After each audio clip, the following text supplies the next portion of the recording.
Hello नमस्कार दोस्तों। उम्मीद करता हूँ सब अच्छे होंगे और आप अपनी तैयारी को मजबूत बना रहे होंगे। दोस्तों आज मैं इस चैनल पर ये मेरा पहला क्लास है जो साइंस से है। ठीक है, मैं साइंस के डेली आपके लगभग क्वेश्चन तो मैं सिर्फ पाँच पाँच लूँगा, लेकिन उस पाँच यानी पाँच आपका फिजिक्स से होगा, पाँच आपका बायो से होगा और पाँच आपका क्या केमिस्ट्री से होगा। और इस पाँच क्वेश्चन से कम मैं दोस्तों आपको एक वीडियो में 100 क्वेश्चन बताऊंगा और एक क्वेश्चन वो होंगे जो कहीं ना कहीं आपके कंपटीशन एग्जाम में पूछे गए होंगे। और अगर आप किसी भी कंपटीशन एग्जाम की तैयारी कर रहे हैं दोस्तों, तो यह वीडियो आपके लिए बहुत ही हेल्पफुल होने वाला है और उम्मीद करता हूँ कि आपको ये वीडियो दोस्तों पसंद आने वाला होगा। दोस्तों इसमें हम हर टाइप के क्वेश्चन लेंगे जो आने वाले एग्ज़ाम में पूछे जाएंगे और जो पीछे एग्ज़ाम में पूछे गए होंगे। तो ये मेरा पहला वीडियो है, उम्मीद करता हूँ ये आपको पसंद आने वाला है।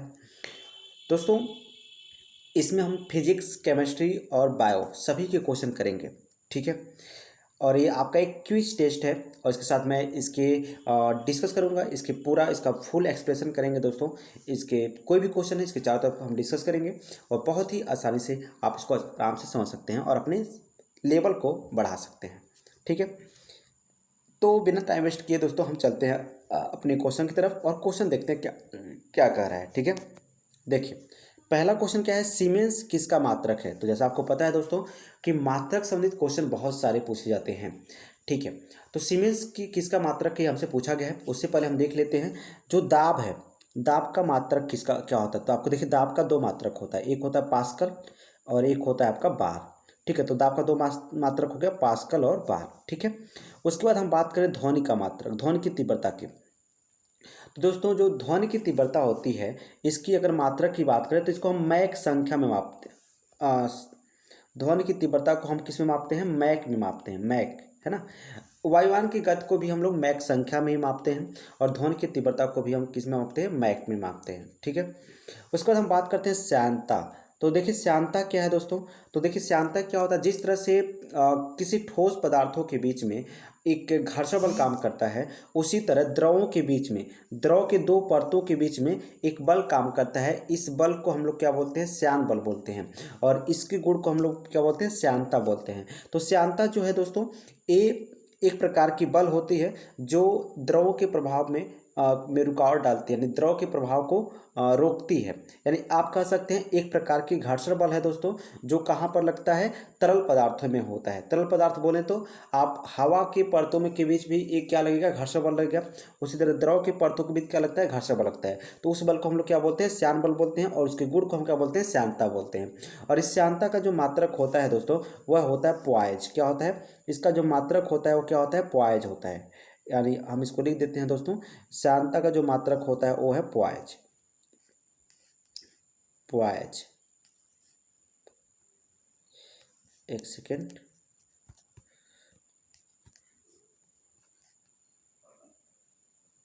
पॉइज।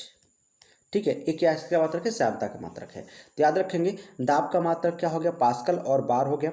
और पास्कल और बार दोनों कोई दे सकता है। ध्वनि की तीव्रता की मात्रक मैक हो गई। ठीक है, और जो श्यानता का जो मात्रक है वो क्या है, पॉइज है।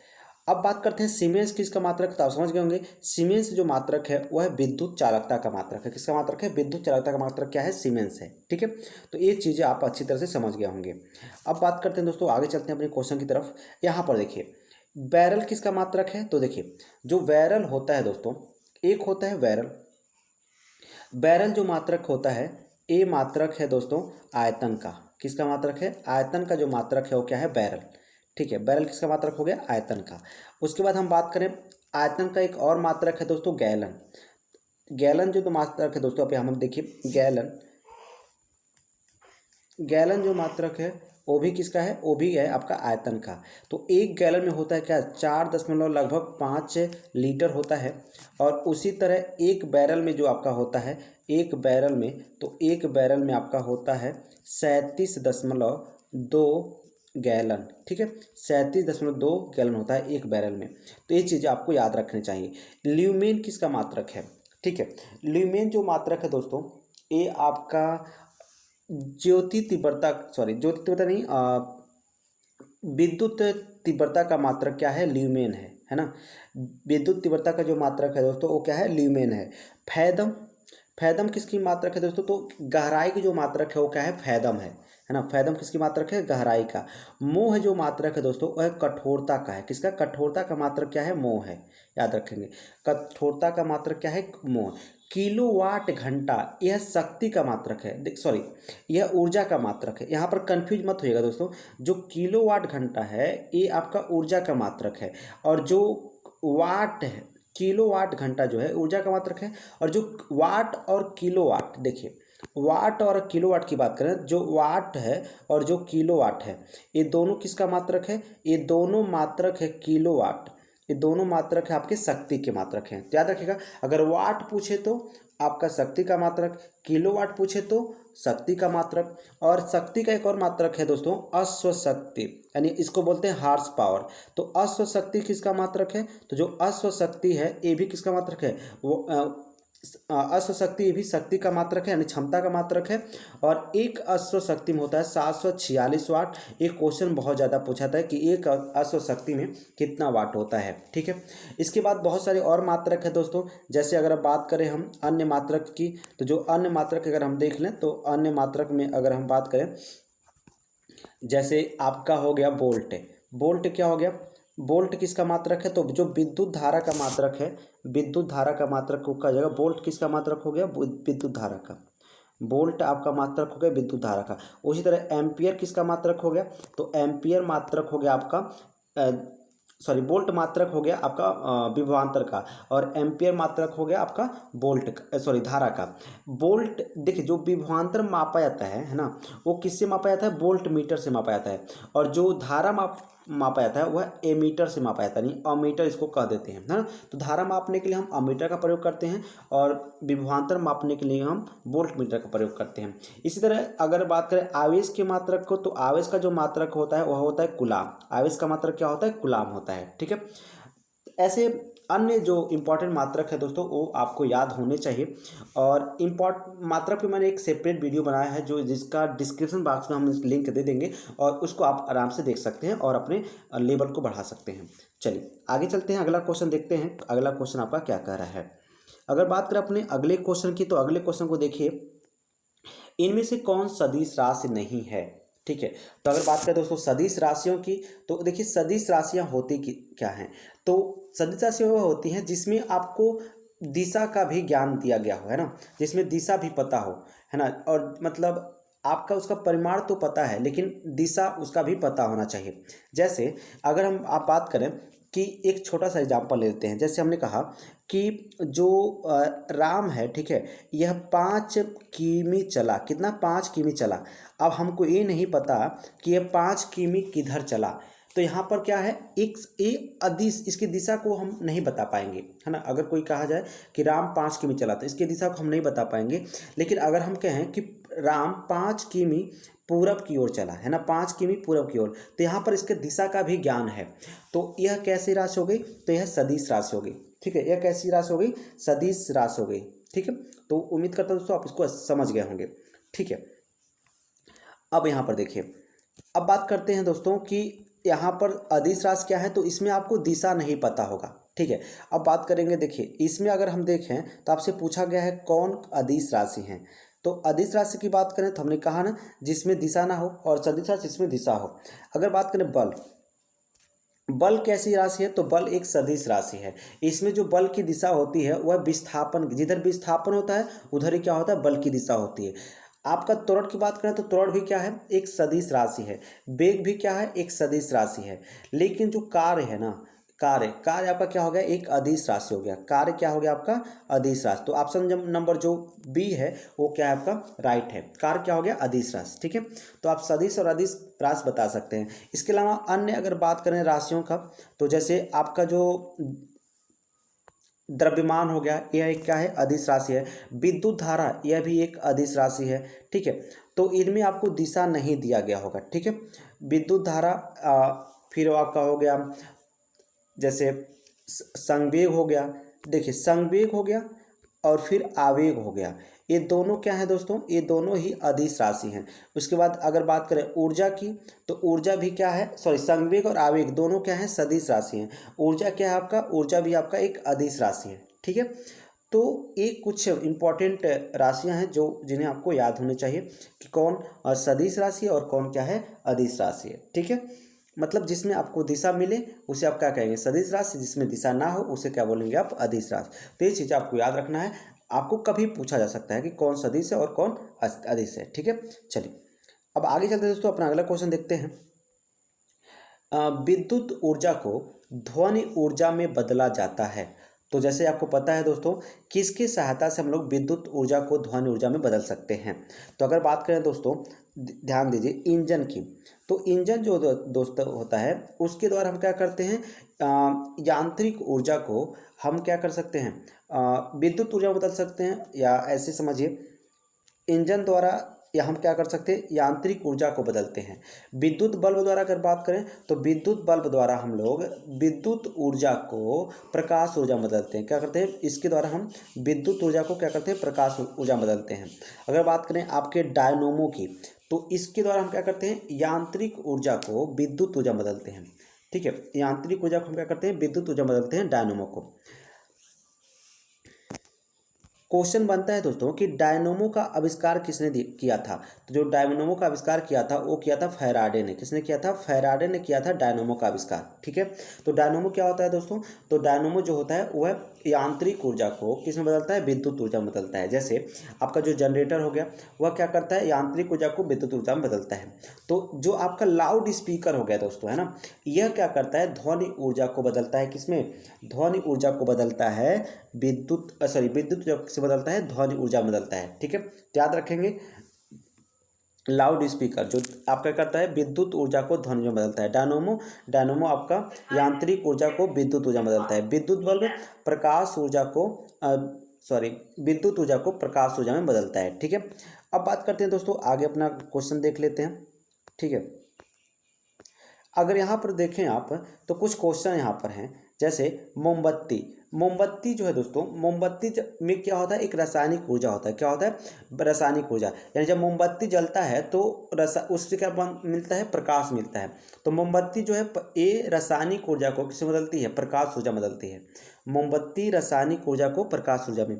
मोटर की बात करें तो यह यांत्रिक ऊर्जा को बदलता है दोस्तों, है ना, यांत्रिक मोटर अगर बात करें, सॉरी, यह विद्युत ऊर्जा को क्या बदलता है, यांत्रिक ऊर्जा बदलता है। जैसे आप देखिए जो आटा चक्की वाले मशीन होते हैं दोस्तों, है ना, यह क्या करता है, जो आपके फैन वगैरह होते हैं, फैन में क्या लगे होते हैं, मोटर होते हैं। तो मोटर ही क्या करता है, उसको नचाता है। तो मोटर नचाता कैसे है, विद्युत ऊर्जा के कारण नचाता है। तो देखिए मोमबत्ती क्या है, यह रासायनिक ऊर्जा को प्रकाश ऊर्जा बदलती है। मोटर की बात करें तो मोटर आपका क्या हो गया, यह मोटर जैसे हमने कहा ना कि आटा चक्की चलाने वाला, फिर आपका फैन में मोटर लगा होता है। तो ये मोटर जो होते हैं दोस्तों, ये क्या करते हैं, यह विद्युत ऊर्जा को यांत्रिक ऊर्जा बदलते हैं। विद्युत सेल, तो विद्युत सेल में क्या होते हैं, रासायनिक ऊर्जा होते हैं। ठीक है, विद्युत सेल में कौन होते हैं, रासायनिक सेल होते हैं। और विद्युत सेल जो होता है दोस्तों, यह क्या करता है, सॉरी, रासायनिक ऊर्जा होता है। तो विद्युत सेल जो है रासायनिक ऊर्जा को किसे बदलता है, रासायनिक ऊर्जा को बदलता है आपका विद्युत ऊर्जा बदलता है ना। विद्युत सेल रासायनिक ऊर्जा को विद्युत ऊर्जा बदलता है। माइक्रोफोन से क्या होता है दोस्तों, तो माइक्रोफोन से हम क्या करते हैं दोस्तों, देखिए ध्यान से, माइक्रोफोन से हम ध्वनि ऊर्जा को बदलते हैं किसमें, विद्युत ऊर्जा में। जब हम माइक्रोफोन में बोलते हैं दोस्तों, यानी जो आपका इस तरह से क्या है, माइक होता है, माइक में हम बोलते हैं तो हमारी ध्वनि ऊर्जा है विद्युत ऊर्जा में जाती है। फिर वह, जैसे आप इसको अच्छी तरह समझ लीजिए दोस्तों, होता क्या है, जैसे ये आपका क्या है, हमने ये आपका माइक है, ठीक है, यहाँ माइक से हम लोग बोले और माइक से जो है हम यहाँ पर क्या करते हैं, तार द्वारा एक लाउड स्पीकर को जोड़ देते हैं। तो जो हमने माइक से बोला वह ध्वनि इसमें जाएगा और इस ध्वनि को जो माइक्रोफोन है ये क्या करेगा, इस ध्वनि ऊर्जा को बदल देगा विद्युत ऊर्जा में। और ये विद्युत ऊर्जा कहाँ जाएगा, इसमें जाएगा, लाउड स्पीकर में। अब इस लाउड स्पीकर क्या करेगा, इस विद्युत ऊर्जा को बदल देगा ध्वनि ऊर्जा में। तो ध्यान दीजिए, जो माइक्रोफोन होता है यह क्या करता है, ध्वनि ऊर्जा को बदलता है किसमें, ध्वनि ऊर्जा को बदलता है विद्युत ऊर्जा में। और यह विद्युत ऊर्जा कहाँ जाता है, लाउड स्पीकर में जाता है। और जब ये लाउड स्पीकर में पहुँचता है तो ये लाउड स्पीकर क्या करता है, विद्युत ऊर्जा को बदलता है ध्वनि ऊर्जा में। तो उम्मीद करता हूँ दोस्तों आप इसको अच्छी तरह से समझ गए होंगे। ठीक है, तो याद रखेंगे ये कुछ चीज़ें हैं। पूछता है क्वेश्चन में कैसे कि कौन सा इसमें ऊर्जा का कैसे फार्मूला। जैसे आपको पता है दोस्तों, ऊर्जा को हम लोग ना ही नष्ट कर सकते हैं ना ही हम उत्पन्न कर सकते हैं। ऊर्जा को हम सिर्फ क्या कर सकते हैं, एक रूप से दूसरे रूप में क्या कर सकते हैं, परिवर्तित कर सकते हैं। ठीक है, ऊर्जा को हम एक रूप से दूसरे रूप में क्या करते हैं, परिवर्तित कर सकते हैं। तो याद रखिएगा, ऊर्जा को ना ही, देखिए ऊर्जा अगर आपसे पूछेगा कि ऊर्जा संरक्षण का सिद्धांत क्या है, ऊर्जा संरक्षण का जो सिद्धांत है दोस्तों, ये कहता है कि ऊर्जा को ना ही हम लोग उत्पन्न कर सकते हैं और ना ही हम उसको ना ही उत्पन्न कर सकते हैं और ना ही नष्ट कर सकते हैं। बस ऊर्जा को हम क्या कर सकते हैं, बदल सकते हैं। समझ में आ गया। अब देखिए यहीं अगर आप समझ लीजिए, जैसे हमने ध्वनि क्या किया, ध्वनि ऊर्जा माइक्रोफोन का सहारा लिया और ध्वनि ऊर्जा को हमने बदल लिया विद्युत ऊर्जा में। अब ये विद्युत ऊर्जा गया तो कहाँ गया, फिर लाउड स्पीकर में गया। तो फिर लाउड स्पीकर में क्या हो गया कि ये लाउड स्पीकर क्या किया, इसको फिर आप ध्वनि ऊर्जा बदल दिया। तो इस तरह से हम क्या करते हैं, ऊर्जा का ट्रांसफर करते रहते हैं, ऊर्जा को परिवर्तित करते रहते हैं। लेकिन याद रखिएगा, ऊर्जा संरक्षण का जो सिद्धांत है यह कहता है कि ऊर्जा को हम लोग ना ही नष्ट कर सकते हैं और ना ही उत्पन्न कर सकते हैं। बस हम इसको एक फॉर्म से दूसरे फॉर्म में कन्वर्ट कर सकते हैं। तो ये चीज़ें आप याद रखिएगा। चलिए ठीक है, आगे चलते हैं दोस्तों। अगला अगर अपना क्वेश्चन देखें तो अगला अपना क्वेश्चन क्या है, देखिए ध्यान से। कह ये रहा है कि जो आपका फ्यूज होता है, क्या होता है, फ्यूज, जो फ्यूज होता है दोस्तों, यह फ्यूज किसका मिश्र धातु है। ठीक है, फ्यूज किसका मिश्र धातु है। आपको पता है फ्यूज क्या होता है दोस्तों, तो फ्यूज हमारे घर के उपकरण में लगा होता है, यानी जो विद्युत उपकरण होता है दोस्तों, इसमें फ्यूज एक तार होता है। क्या होता है, एक तार होता है जो विद्युत उपकरण में लगा होता है। अब ये करता क्या है, इसको समझ लेते हैं। तो फ्यूज का काम यही होता है दोस्तों, जैसे ये आपका क्या है, इधर से आ रहा है, एक सेकेंड इसको अच्छी तरह समझ लेते हैं दोस्तों। इधर से आप का आ रहा है, धारा आ रहा है। ठीक है, ये आपका क्या है, घर का मेन बोर्ड है दोस्तों। और ये क्या है दोस्तों, आपका इस इधर से घर का क्या हो गया, उपकरण है। इस मतलब इधर घर के क्या है, बहुत सारे उपकरण लगे हुए हैं। होता क्या है दोस्तों, इस फ्यूज को हम यहीं पर लगा देते हैं, है ना। इस मेन बोर्ड से पहले हम क्या कर लेते हैं, फ्यूज को लगा लेते हैं। आप ऐसे समझ लीजिए, इस मेन बोर्ड को हम पहले क्या करते हैं, इस फ्यूज को लगा लेते हैं। और ये जो फ्यूज तार होता है दोस्तों, ये फ्यूज तार जो होता है, यह इसका गलनांक क्या होता है, बहुत कम होता है। तो अगर आपसे पूछा कि फ्यूज का तार का गलनांक कम होता है या अधिक होता है, तो ये क्या होता है, बहुत कम होता है।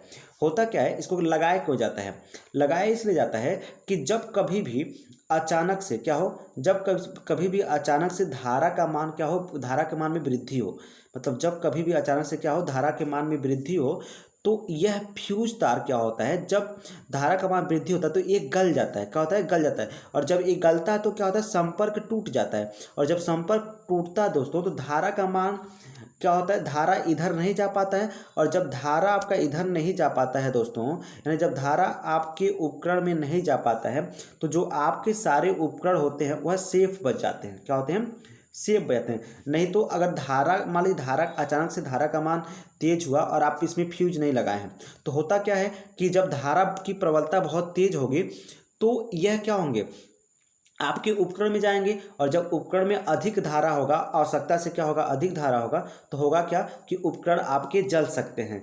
तो उपकरणों की सुरक्षा, आपसे पूछेगा कि फ्यूज तार का प्रयोग हम क्यों करते हैं, तो फ्यूज तार का प्रयोग हम उपकरणों की सुरक्षा के लिए करते हैं। ठीक है, और उपकरणों की सुरक्षा के लिए हम करते हैं, जब इसमें धारा की मान क्या होती है, बढ़ती है, तो फ्यूज तार क्या होता है, गल जाता है, क्योंकि उसका गलनांक क्या होता है, कम होता है। और जब गलनांक कम होता है उसका मतलब वो गल जाता है। और जिसके कारण क्या होता है, जिसके कारण होता ये है कि आपके परिपथ का संपर्क क्या होता है, टूट जाता है, जिससे आपके उपकरण क्या होते हैं, सुरक्षित होते हैं।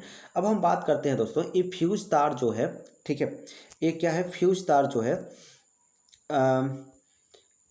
किससे बना हुआ है, यानी किन की मिश्र धातु से बना हुआ है। तो याद रखिएगा, जो फ्यूज तार है दोस्तों, ये बना हुआ है आपका फ्यूज तार टीन और लेड से। किससे बना हुआ है, टीन और लेड्स का जो मिश्र धातु है दोस्तों, वह क्या है, फ्यूज तार है। और एक चीज़ और बता दोस्तों, जो सोल्डर अपना है ना, सोल्डर बना होता है, सोल्डर आप देखते होंगे, जो उपकरणों को जोड़ने के लिए, जो सोल्डिंग करने के लिए हम लोग एक सोल्डर का प्रयोग करते हैं।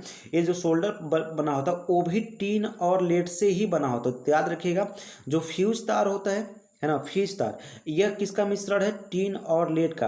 ये जो मिश्र धातु क्या होता है दोस्तों, देखिए जब हम क्या करते हैं, दो धातुओं को, जैसे मान लीजिए यह एक धातु है और एक धातु है, जब हम दोनों धातुओं को क्या करते हैं, गला देते हैं। और जब दोनों धातुओं को गला करके आपस में क्या करते हैं, मिला करके धातु बनाते हैं, तो उस धातु को हम कहते हैं मिश्र धातु कहते हैं। क्या कहते हैं, मिश्र धातु। ठीक है, तो जब किसी दो या दो से अधिक धातुओं को गलित अवस्था में मिलाया जाता है तो इससे जो धातु प्राप्त होता है उसे हम क्या बोलते हैं, मिश्र धातु बोलते हैं। ठीक है, समझ में आ गया। अब यहाँ पर देखिए, तो याद रखेंगे जो फ्यूज तार है किससे बना होता है, फ्यूज तार किसका मिश्र धातु होता है, तो याद रखेंगे जो फ्यूज तार होता है वो टीन और लेड का, और इसी का जो मिश्र धातु है कौन होता है, सोल्डर भी होता है। क्या होता है, सोल्डर भी इसी का मिश्र धातु होता है। ठीक है, तो इसको याद रखेंगे। यहाँ पर आप देखें तो तांबा और टीन ये क्या है दोस्तों, तो देखिए तांबा और टीन यह मिश्र धातु है कांसा का। ये मतलब इससे क्या बना हुआ है, कांसा बना हुआ है।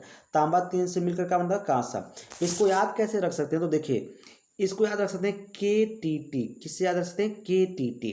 अब के टी टी का मतलब क्या हो गया, के से हो गया कांसा, टी से क्या हो गया आपका तांबा, और टी से क्या हो गया टीन। तो याद रखेंगे के टी टी मतलब तांबा और टीन। यहाँ पर देखिए तांबा और जस्ता क्या है दोस्तों, तांबा और जस्ता। इस तांबा और जस्ता से क्या होगा, तो तांबा और जस्ता से जो ये मिश्र धातु है दोस्तों, पीतल क्या है, पीतल। तो पीतल किससे बना हुआ है, तांबा और जस्ता से। ठीक है, पीतल किससे बना हुआ है, तांबा और जस्ता से। इसको कैसे याद रखेंगे, तो इसको याद रखते हैं हम लोग पिताजी। किससे, पिताजी है ना। इसको किससे याद रखेंगे आप, पिताजी। अब पिताजी का मतलब क्या हो गया, पी से हो गया आपका पी से आपका हो गया क्या, पीतल। तो से हो गया आपका तांबा, और जी से हो गया आपका जस्ता। तो याद रखेंगे पिताजी का मतलब क्या हो गया, तांबा और जस्ता। और पीतल किससे बना हुआ है, तांबा और जस्ते से बना हुआ है। ठीक है, अब देखिए अगर यहाँ बात करें दोस्तों, ये जो आपका है तांबा जस्ता और निकल है ना, तांबा जस्ता और निकल। तो इस एक किसका, इससे कौन सा मिश्र धातु बना हुआ है, तो इससे बना हुआ आपका जर्मन सिल्वर। ये बहुत ही इंपॉर्टेंट क्वेश्चन दोस्तों, जर्मन सिल्वर। ठीक है, कौन, जर्मन सिल्वर। ये किसका मिश्र धातु है, तो ये है, इससे मिलकर बना हुआ तांबा जस्ता और निकल। किसे, तांबा जस्ता और निकल से मिलकर बना हुआ है आपका जर्मन सिल्वर। तो आप इसको याद रखेंगे। अच्छा, इसको याद कैसे रखेंगे, तो इसको याद रख सकते हैं आप इस तरह से, जर्मन ताज निकाल है ना, एक ट्रिक आप याद रखेंगे, जर्मन ताज निकाल है ना, जर्मन ताज निकाल। अब ऐसे समझिए कोई जर्मन का एक क्या है दोस्तों, लड़का है। ठीक है, और वह ताज पहना हुआ है, तो कोई बंदा कह रहा है कि जर्मन ताज निकाल। अब ऐसे समझिए, जर्मन से क्या हो गया, जर्मन सिल्वर हो गया। तो से क्या हो गया, तांबा हो गया। जौ से क्या हो गया, जस्ता हो गया। निकाल से क्या हो गया, निकल हो गया। तो क्या हो गया, जर्मन ताज निकाल, यानी तांबा जस्ता और निकल। ये किसका मिश्र धातु है, तो यह इस पीतल इससे मिलकर बना हुआ है ना। तो याद रखेंगे, बहुत ही सिंपल सा लॉजिक है। अच्छा दोस्तों, ये जो आपके मिश्र धातुओं का ट्रिक हमने एक वीडियो बनाया है, ट्रिक वीडियो, तो आप चैनल पर जा करके देख सकते हैं दोस्तों। ये मेरा एक ट्रिक वीडियो है, अगर आप डिस्क्रिप्शन बॉक्स में भी मैं इसका लिंक दे दूंगा, आप जा करके वहाँ देख सकते हैं। ठीक है, तो हमने उसमें पूरा कवर किया है दोस्तों, इम्पॉर्टेंट जो मिश्र धातु हैं उनकी ट्रिक, इसमें कौन कौन से धातु मिलकर किस किस धातु से मिलकर बना हुआ है। ठीक है, तो इसको भी आप याद रखेंगे। अब आगे चलते हैं, तो अगला क्वेश्चन देखते हैं, अगला क्या है। आगे देखें आप, तो यहाँ पर है शोल्डर। तभी हमने बताया शोल्डर किससे बना हुआ है, तो शीशा और टीन से बना हुआ है शोल्डर है ना। पीछे मैंने बता दिया शीशा और टीन से। तो देखिए शीशा और टीन, जो शीशा होता है दोस्तों है ना, शीशा, एक क्या होता है, इसका जो संकेत होता है क्या होता है, पीवी होता है। क्या होता है, पीवी। और यह एक रेडियो एक्टिव पदार्थ होता है। शीशा क्या है दोस्तों, यह एक रेडियो एक्टिव पदार्थ है। यहाँ पर देखिए स्टेनलेस स्टील, एक किसका मिश्र धातु है, तो यह मिश्र धातु है दोस्तों क्रोमियम। तो यह मिश्र धातु है स्टेनलेस स्टील जो है क्रोमियम, कार्बन, लोहा और निकल। ठीक है, याद रखेंगे आप, क्रोमियम। एक सेकेंड रुकिए, इसको मिटा देते हैं आपका। ठीक, तो क्या हो जाएगा ये किसका, क्रोमियम, क्रोमियम, कार्बन, लोहा और निकल। ये किसका, इससे क्या बना हुआ है दोस्तों, तो इससे बना हुआ स्टेनलेस स्टील। ठीक है, तो याद रखेंगे, आपसे पूछेगा कि स्टेनलेस स्टील किसका मिश्र धातु, तो याद रखेंगे क्रोमियम, कार्बन, लोहा और निकल। ठीक है दोस्तों, तो ये बहुत ही इंपॉर्टेंट क्वेश्चन तो आपको याद होने चाहिए। यहाँ पर अगर देखें दोस्तों, तो यहाँ पर यहाँ पर पूछा गया क्वेश्चन क्या है, क्लोरोफॉर्म का सूत्र क्या होता है। ठीक है, तो क्लोरोफॉर्म का सूत्र क्या होता है ये आपसे पूछा गया है। सबसे पहले हम बात करते हैं क्लोरोफॉर्म जो है दोस्तों, इसके सूत्र का, तो ये आपका होता है CHCl3। क्या होता है? CHCl3 किसका सूत्र है? क्लोरो फार्म का सूत्र है CHCl3। ठीक है, अब बात करते हैं ये जो AgNO3 है दोस्तों, है ना, AgNO, इसको बोलते हैं सिल्वर नाइट्रेट और इसको बोलते हैं लूनर कास्टिक। क्या बोलते हैं दोस्तों? Lunar caustic. किसको बोलते हैं? सिल्वर नाइट्रेट को। तो अगर आपसे पूछेगा लूनर कास्टिक का संकेत क्या है, तो सिल्वर नाइट्रेट यानी AgNO3। सोडियम हाइड्रोक्साइड, ये क्या है दोस्तों? Sodium hydroxide. यह क्या है? एक लवण है। क्या है? एक लवण है सोडियम हाइड्रोक्साइड। NaCl। ठीक है दोस्तों, सोडियम हाइड्रोक्साइड क्या है दोस्तों? एक क्षार है, लवण नहीं है, एक क्षार है। NaCl की बात करें तो इसका ये आपका साधारण नमक है। क्या है दोस्तों? साधारण नमक है, यानी इसको बोलते हैं सोडियम क्लोराइड, इसको साधारण नमक है। इसका pH मान कितना होता है? 7 होता है। तो याद रखेंगे सोडियम क्लोराइड का pH मान कितना होता है? 7 होता है। और ये आपका है NaCl। तो आपका पूछेगा कि नमक का सूत्र क्या है दोस्तों? तो NaCl है। ठीक है, इसको बोलते हैं NaOH को कास्टिक सोडा बोलते हैं। क्या बोलते हैं दोस्तों? Caustic soda. तो कास्टिक सोडा का सूत्र क्या हो गया? NaOH। ठीक है, ये क्या हो गया आपका? कास्टिक सोडा हो गया। ये आपका ये देखिए ये लूनर कास्टिक हो गया, लूनर कास्टिक। ठीक है, और ये आपका हो गया कास्टिक सोडा। क्या हो गया? Caustic soda. और ये आपका हो गया दोस्तों लवण। क्या हो गया? लवण यानी नमक, है ना। क्या हो गया? नमक हो गया, साधारण नमक इसको बोलते हैं। इसका pH मान कितना होता है? 7 होता है। ठीक है, क्विक सिल्वर का सूत्र क्या है दोस्तों? तो क्विक सिल्वर किसे कहते हैं? तो जो आपका पारा होता है दोस्तों, है ना, पारा को क्या बोलते हैं? क्विक सिल्वर बोलते हैं, है ना। अच्छा, पारा जो है दोस्तों एकमात्र ऐसा धातु होता है, ठीक है, जो कमरे के ताप पर क्या होता है? द्रव अवस्था में पाया जाता है। बाकी जितने धातु होते हैं किसमें पाई जाती हैं? ठोस में पाई जाती हैं। ठीक है, अच्छा एक चीज़ और दोस्तों, जो धातु होता है दोस्तों, ये पारा किसमें जो क्या बोलते हैं इसमें थर्मामीटर होता है दोस्तों, इसमें किस धातु का इस्तेमाल किया जाता है? तो याद रखिएगा वह पारा है। लेकिन क्वेश्चन अगर ऐसे पूछ लें कि किस अधातु का इस्तेमाल किया जाता है, तो अधातु का पूछे तो आप क्या कहेंगे? ब्रोमीन कहेंगे। क्या कहेंगे? ब्रोमीन। लेकिन अगर धातु का पूछेंगे तो क्या कहेगा? क्या कहेंगे आप? पारा कहेंगे। ठीक है, अधातु के लिए क्या कहेंगे? ब्रोमीन, लेकिन धातु के लिए क्या कहेंगे? पारा कहेंगे। ठीक है, यहाँ पर लाफिंग नहीं है दोस्तों, है ना, लाफिंग गैस है ना। क्या है? Laughing gas. लाफिंग गैस बहुत बार क्वेश्चन पूछा गया दोस्तों, लाफिंग गैस का सूत्र क्या है?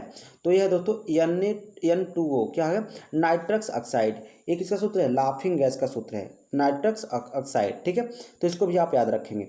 यहाँ पर अगर देखें तो लिथार्ज है। अगर बात करें लिथार्ज का सूत्र क्या है, तो आप कहेंगे लिथार्ज का जो सूत्र होता है ये होता है PbO, है ना, लीड ऑक्साइड। लीड ऑक्साइड को क्या कहते हैं दोस्तों? लिथार्ज कहते हैं। लीड ऑक्साइड को आपका लिथार्ज कहा जाता है। ठीक है, तो इसको भी याद रखिएगा। आगे देखें जल गैस। देखिए जल गैस क्या होता है दोस्तों? तो जो जल गैस की अगर बात करें तो ये होता है कार्बन मोनोऑक्साइड प्लस H2। जल गैस का सूत्र होता है, क्या होता है? कार्बन मोनोऑक्साइड प्लस हाइड्रोजन को हम क्या बोलते हैं? जल गैस बोलते हैं। ठीक है, अच्छा भारी गैस क्या होता है दोस्तों? सॉरी, भारी जल क्या होता है? तो D2O को हम बोलते हैं दोस्तों, D2O को बोलते हैं भारी जल बोलते हैं। क्या बोलते हैं? भारी जल। ठीक है, मास्टर केमिकल किसे कहते हैं दोस्तों, है ना, मास्टर केमिकल, या इसको ऐसे भी कह सकते हैं आयल ऑफ विट्रियाल। ठीक है, दो चीज़ें बोल सकता है, मास्टर केमिकल कह सकता है और कह सकता है आयल ऑफ विट्रियाल। मास्टर केमिकल, ये दोनों जो है दोस्तों, मास्टर केमिकल और आयल ऑफ विट्रियाल, ये दोनों कहते हैं H2SO4 को। किसको कहते हैं? H2SO4 को कहते हैं मास्टर केमिकल और आयल ऑफ विट्रियाल। ठीक है, तो उम्मीद करता हूँ दोस्तों आप इसको अभी समझ गए होंगे। उसके बाद आपसे पूछा गया अम्लराज किसे कहते हैं दोस्तों? तो अम्लराज जो है दोस्तों, अम्लराज में क्या होता है आपका? हाइड्रोक्लोरिक अम्ल होता है। क्या होता है? अम्लराज में आपका होता है हाइड्रोक्लोरिक अम्ल, हाइड्रोक्लोरिक अम्ल HCl, और प्लस क्या होता है? HNO3 होता है। क्या होता है? HNO3, यानी नाइट्रिक अम्ल और हाइड्रोक्लोरिक अम्ल को जब आपस में मिलाया जाता है तो क्या बनता है? हाइड्रोक्लोरिक अम्ल बनता है। ठीक है, नाइट्रिक अम्ल और हाइड्रोक्लोरिक अम्ल को अगर आपस में मिला देते हैं तो क्या बनता है? ये बनता है आपका क्या बोलते हैं? अम्लराज। ठीक है, क्या है? अम्लराज। अच्छा एक चीज़ और देखिए, आपसे पूछेगा कि हमारे पेट में कौन सा अम्ल निकलता है ना। तो हमारे पेट में दोस्तों जो भोजन के पाचन में क्या होता है, सहायता करता है, वह है हाइड्रोक्लोरिक अम्ल निकलता है। कौन निकलता है? हाइड्रोक्लोरिक अम्ल निकलता है, जो भोजन के पाचन में क्या करता है, सहायता करता है। तो आप इसको भी याद रखेंगे। ठीक है, अब देखिए यहाँ पर अगर बात करें तो अगला जो अपना क्वेश्चन है, अच्छा एक और क्वेश्चन दोस्तों बहुत ज़्यादा पूछा जाता है, milk of magnesia. Milk of magnesia किसे कहते हैं दोस्तों? तो याद रखिएगा, मिल्क ऑफ मैग्नीशिया जो कहते हैं हम लोग, वो कहते हैं मैग्नीशियम हाइड्रोक्साइड को। क्या कहते हैं? मैग्नीशियम हाइड्रोक्साइड को बोलते हैं मिल्क ऑफ मैग्नीशिया। उसके बाद हम बात करें तो बूझा, क्या बूझा चूना किसे कहते हैं दोस्तों, है ना? एक होता है दोस्तों जला हुआ चूना, है ना, जला हुआ चूना, और एक होता है बूझा चूना। तो जो बूझा चूना होता है दोस्तों, वो होता है कैल्शियम ऑक्साइड। क्या होता है? Calcium oxide. और बूझा हुआ चूना क्या होता है दोस्तों? तो कैल्शियम जो हाइड्रोक्साइड होता है उसे हम क्या कहते हैं? बूझा हुआ चूना कहते हैं। यानी कैल्शियम हाइड्रोक्साइड की बात करें तो कैल्शियम हाइड्रोक्साइड, इसको हम लोग बोलते हैं बूझा हुआ चूना। ठीक है, तो इसको भी आप याद रखेंगे। ठीक है, कैल्शियम हाइड्रोक्साइड को आपको बोलते हैं बुझा हुआ चूना, और कैल्शियम ऑक्साइड को क्या बोलते हैं? जला हुआ चूना। ठीक है, चलिए अब बात करते हैं दोस्तों अधिकतम घनत्व वाला तत्व। ठीक है, अधिकतम घनत्व वाला तत्व क्या है, मतलब वह कौन सा तत्व है जिसका घनत्व क्या होता है? अधिकतम होता है। तो यहाँ पर बात करें, सबसे पहले हम देख लेते हैं कापर। इसका संकेत जो होता है तो क्या होता है? Cu होता है। लेड, इसका संकेत क्या होता है? Pb होता है। क्या होता है? Pb। इरिडियम और लिथियम, इसका संकेत क्या होता है? आपका Li होता है। क्या होता है? Li। ठीक है, अब बात करते हैं दोस्तों लिथियम जो है, ठीक है, लिथियम यह सबसे हल्की धातु होती है। क्या होती है? सबसे हल्की धातु कौन है? लिथियम है। सबसे हल्की धातु कौन है? लिथियम है। इरिडियम जो है दोस्तों, है ना, इरिडियम, इसका घनत्व क्या होता है? सबसे अधिक होता है। तो याद रखिएगा, सबसे अधिक घनत्व किसका होगा? इरिडियम का होगा। ठीक है, और लिथियम क्या है? सबसे हल्की धातु है। ठीक है, इसको भी आप याद रखेंगे। और उसके बाद देखें दोस्तों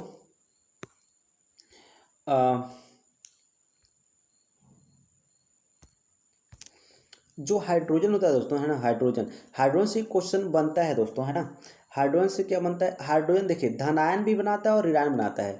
ठीक है, तो अगर धनायन बनाता है तो धातु कहलाता, मतलब धातु की श्रेणी में आता, क्योंकि जितनी भी धातु होती है क्या बनाते हैं? धनायन बनाती हैं। और ऋणायन बनाता है तो वो गैस के श्रेणी में यानी अधातु में आता।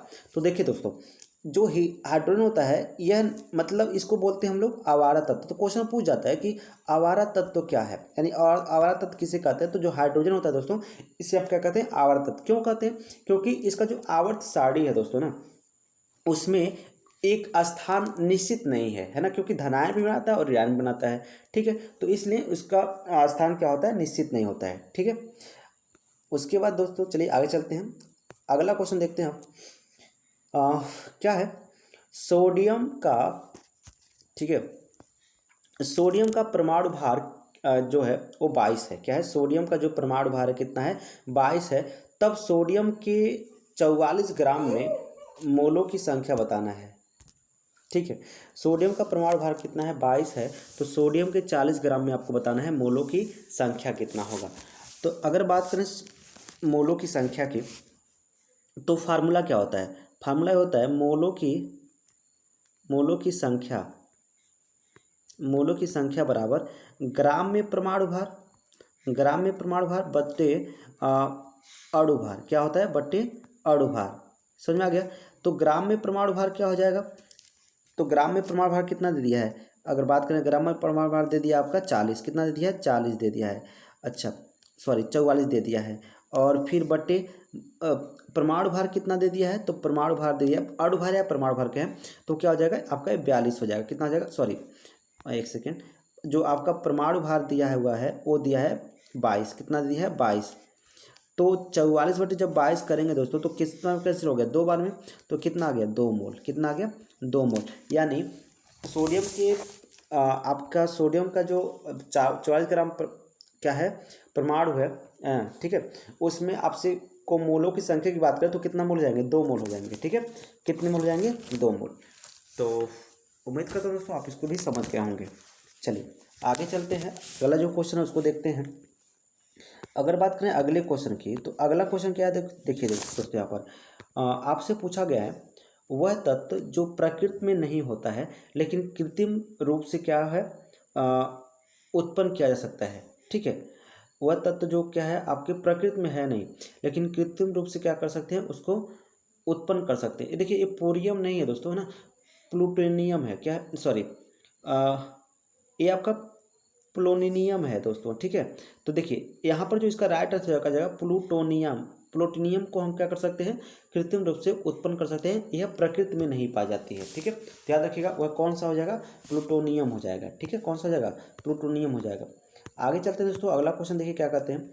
अगला जो अपना क्वेश्चन क्या है, निम्नलिखित में से कौन स्तनधारी नहीं है। ठीक है, निम्नलिखित में से कौन स्तनधारी नहीं है। तो याद रखिएगा स्तनधारी वे होते हैं जो अपने बच्चों को क्या करते हैं, स्तनपान कराते हैं, यानी दूध पिलाते हैं, उन्हें हम लोग क्या कहते हैं, स्तनधारी कहते हैं। तो देखिए जो चमगादड़ है वो भी क्या है, स्तनधारी है। जो व्हेल है वो भी क्या है, स्तनधारी है। जो डॉल्फिन है वो भी क्या है, स्तनधारी है। ठीक है, व्हेल, डॉल्फिन और चमगादड़ तीनों क्या है, स्तनधारी हैं।